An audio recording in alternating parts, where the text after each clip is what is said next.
દાંત આવે એટલે બાળકને ઝાડા થાય, દાંત આવે એટલે બાળકને મમરી પીવડાવવી જોઈએ. આવા અઢળક વાક્યો તમે કેટલીય વાર સાંભળ્યા હશે. મિત્રો, કેટલાય માતા પિતા બાળકને જ્યારે દાંત આવવાના સમયે જો ઝાડા થાય તો વિટામિન ડી ના પેકેટ, જેને એ લોકો દાંતની મમરી પણ કહે છે, એ આપી દે છે, અને એ પણ ડાયરેક્ટ મેડિકલ સ્ટોરમાંથી લઈને. ચાલો આજે જાણીએ સાચી વાત એક્ઝેક્ટલી શું છે. હકીકતમાં દાંત આવવાના સમયે ઝાડા ક્યારેય થતા નથી કે તાવ પણ ક્યારેય આવતો નથી, પણ જ્યારે બાળકને દાંત આવે છે ત્યારે પેઢામાં વવળાટ થાય છે અથવા તો ખંજવાળ આવે છે. એટલે બાળક મોઢામાં રમકડા નાખી દે, પોતાની આંગળીઓ નાખી દે અથવા ગમે તે વસ્તુઓ નાખી દે, અને એના લીધે થઈ અને બાળકને ચેપ લાગવાની સંભાવના વધી જાય છે અને બાળકને ઝાડા અને બીજા રોગો થાય છે. એટલે ઝાડાનું કારણ દાંત નહીં પણ ચેપ છે. જો બાળકને દાંત આવવાના હોય પણ બાળક મોઢામાં કંઈ જ ના નાખે તો એને ઝાડા ક્યારેય ના થાય. હવે વાત કરીએ વિટામિન ડી ના પેકેટની, એટલે કે જે લોકો કહે છે કે મમરી.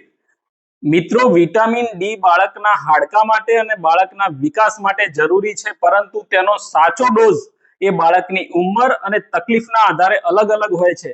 એટલે કે એનો પ્રોફાઇલેક્ટિક ડોઝ અને થેરાપ્યુટિક ડોઝ જે છે એ બંને અલગ અલગ હોય છે. 60,000 ઇન્ટરનેશનલ યુનિટનું એક પેકેટ દાંત સરળતાથી આવે એમ સમજીને ન આપી દેવાય.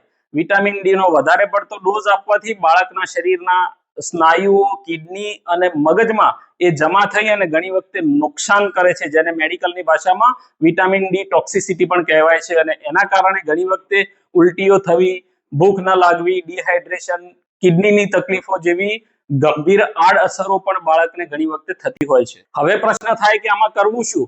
તો બાળકને ચોખ્ખી વસ્તુઓ ચાવવા માટે આપવી, જેમ કે સારી કંપનીના ટીધર્સ પણ આપી શકાય. બાળકને ભરપૂર ધાવણ ધવરાવવું, જેથી ઝાડાના લીધે બાળકને ડિહાઇડ્રેશન ના થાય. મિત્રો, દાંત આવવા એ તકલીફ નથી પરંતુ કુદરતી પ્રક્રિયા છે. પણ જો બાળક વધારે પડતું ઇરિટેબલ રહેતું હોય તો તમે તમારા પીડિયાટ્રિશિયનને ચોક્કસથી બતાવી શકો છો. તો મિત્રો, યાદ રાખજો, દાંત આવવાથી ઝાડા ક્યારેય થતા નથી કે ક્યારેય તાવ પણ આવતો નથી. વિટામિન ડી ના પેકેટ દાંત માટે ક્યારેય ન અપાય, એટલે કે દાંતની મમરી જેવી વસ્તુ દુનિયામાં ક્યાંય બનતી જ નથી. જો આ માહિતી તમને ઉપયોગી લાગી હોય તો લાગતા વળગતાઓને જરૂરથી શેર કરજો અને અમારી ચેનલને સબસ્ક્રાઇબ કરજો. આભાર.